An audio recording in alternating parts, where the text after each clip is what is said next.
Shall I tell you what you missed, Sharon? Or shall I tell you what I stole from you? Shall I tell you what I stole from you? All right, so House of Gucci. This is a film that, as I said, directed by Ridley Scott, and it is about the Gucci family. You might recognize the name, the big fashion house Gucci, the Italian fashion house Gucci, and it is about them. This is specifically about two characters. It's Maurizio Gucci and his wife Patrizia Reggiani, who and about their relationship, how they were, what happened, how that affected what happened in Gucci, and how that I don't think it is a spoiler because these people were real, and it's actually one of the big things about the film, how that eventually led to his death. So how it led to Mauricio Gucci's death. So this is a film that I saw the trailer for. I'm not sure whether you saw the trailer. I've seen the trailer for it, yeah.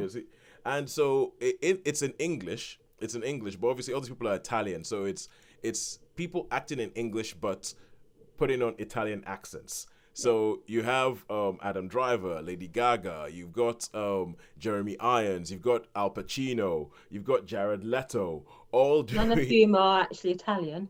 no, no, But none their of ancestry might be a little yeah, bit in there. yeah. I think Lady Gaga has Italian ancestry. I doubt Adam Driver does. Al Pacino has Italian ancestry. So there's something in there, and that made me, because when I saw the trailer, it made me worried because it was kind of like, it's a bit like how I saw the trailer for the Will Smith film Concussion, in which Will Smith is supposed to be playing a Nigerian, and I just have never watched that film because What's that? because I'm like, what the hell is coming out of your mouth?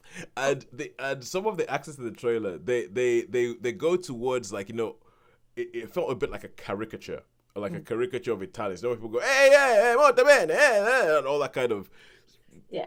yeah, it's kind of almost racist. It felt a little bit like that in the film. When in a longer burst than just a trailer, it works better. Thankfully, it works better. I still kind of feel like I would like to see this film in Italian. Like if this film would be done in, I still kind of feel that.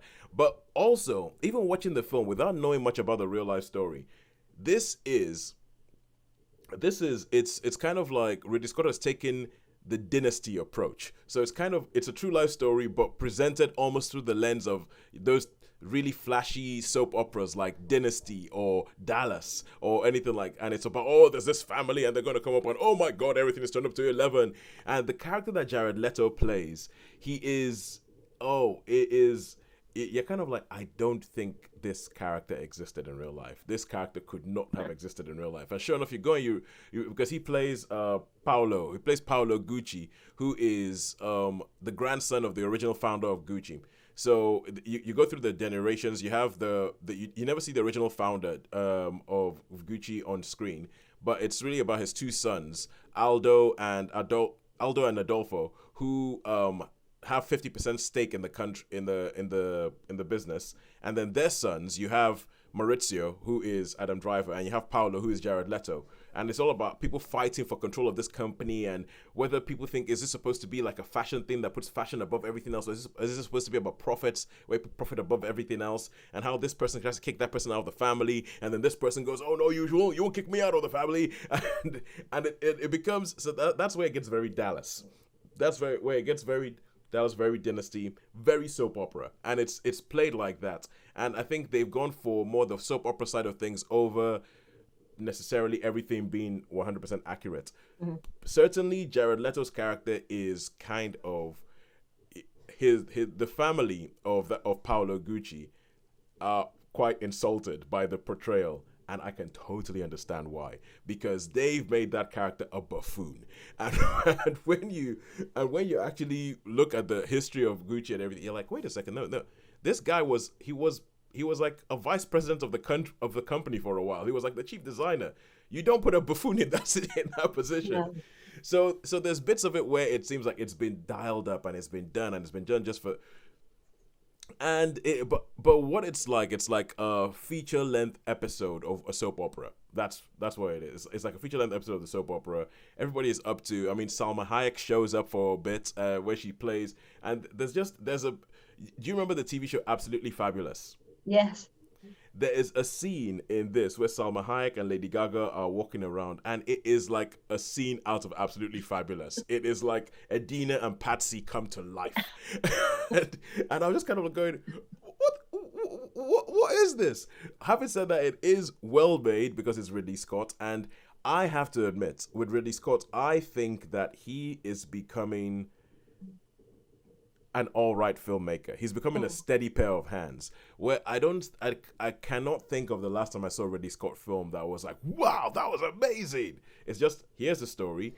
We're going to tell you the story. We're going to go from A to B to C to D, and there's not going to be many flourishes or anything like that. It's just going to be a good story, well told, constructed. There. Now you have the story. Now you know what happened. It reminds me a lot of, did you see All the Money in the World? No. Which was also Ridley Scott, also focused on some super rich family and trying to tell an incident in that family. And Was that about the kidnapping? That was the one about the kidnapping and the Gettys. The Getty kidnapping, yeah. The Getty of John Paul. I remember you reviewed it, didn't you? Yeah, yes, I did. And that was the one that had Kevin Spacey in it, and then he went in and Wasn't he recast and they refilmed it with Christopher Plummer? Yes. Yeah, and this film, even before I made the connection that Ridley Scott directed both of them, I was watching this going, this is very much like All the Money in the World. We're just going to go through A to B to C to D, and it tells you the story, but it is not particularly. And I think Ridley Scott, that's what I expect from here now. I will have a well-told, constructed story, but it's not going to be anything that blows me away. And all in all, I would give it a 3. I think it's a kind of film that will send you. There's a website I found called History versus Hollywood, where if there's a film that's based on true life story, they will go into the and they'll tell you this is what the real person looked like, this is what the person in the film looked like. Yeah. Now, these things in the film are true. These things in the film are not. And it's the kind of film that will send you in to go and say, okay, did that actually happen? Did that actually go that way? How did Tom Ford get involved? Did this person actually kick that person out? Was this person betrayed? Was this backstabbing? It will send you to that kind, and especially the character of Patricia Reggiani, who's played by Lady Gaga, because she's played like it's like a hustler. It's really her story and how she gets into this family and how she gets her way up the family, and you're never really sure at the beginning of the story whether she actually cares for this person or whether she just sees Maurizio Gucci as a meal ticket. Yeah. And so it starts off intriguing, then it goes on, it becomes becomes more and more histrionic as the film goes on. And I think that maybe sort of like reflects their life, because they were sort of humble until like, you know, his dad died, they get all the money, and then all of a sudden things go a bit crazy. Mm-hmm. So it's okay. And I haven't even spoken about Al Pacino. Al Pacino, talking about people in their old age and what they do, he has gone a bit of a reputation for overacting, but I think he's actually quite restrained in this. He's quite restrained in this, and I think it's because of the way the Italian accent works. Jeremy Irons, his Italian accent, essentially, it's kind of like, that's just Jeremy Irons. That's just what he sounds like. Because he did the Borgias, didn't he? So I think he sort of did a hint of the Italian. I don't think he went full on Italian with that. I think there was the odd inflection to suggest that this person might be Italian. and that's what he does. Yeah, Jeremy Irons it's kind of like an slightly Italian inflected Jeremy Irons accent. It's just, because we all know what Jeremy Irons like. He has a very distinctive voice, and it's hard to sort of like It's a bit like if you got Sean Connery to come into this film and play in Italian, you're gonna get a Sean Connery voice. So yeah, all in all, I think it was quite good. I think it was solid. I'll give it a 3 out of 5. I don't think it's anything major to write home about. I know people have. You know, I was complaining last week when I was reviewing King Richard about how a movie star does a halfway decent performance and doesn't fall over. And they go, oh my God, give them an Oscar. It's Oscar, it's Oscar time, yeah. Yeah, people have been talking about that with Lady Gaga, and I'm like, I don't know about that. Because it's a good performance. Apparently, she went quite method with it, speaking in an Italian accent exclusively for like 9 months to sort of like get to... Just to get the feel of it. To get the feel of it. And there's still bits. There's bits where I'm looking at it going... Okay, that is getting very, very low right now. That is getting very. I am going all over the top because I'm trying to show you I'm Italian. That kind of, and you're like, And the only way I can think of is that, okay, this is a soap opera. This is not supposed to be it's a soap opera. It's like a Mexican telenovela where everything is bad, everything is big, everything is, and it's, yeah. But yeah, I would recommend it, but I don't expect it to blow your world up. So that is 3 out of 5 stars for the House of Gucci. Although I'll tell you a side effect. A side effect of watching House of Gucci is that it has sent me down a Lady Gaga rabbit hole and listening to some of her music and going, yeah, this woman did some good music. Or should I say does some good music.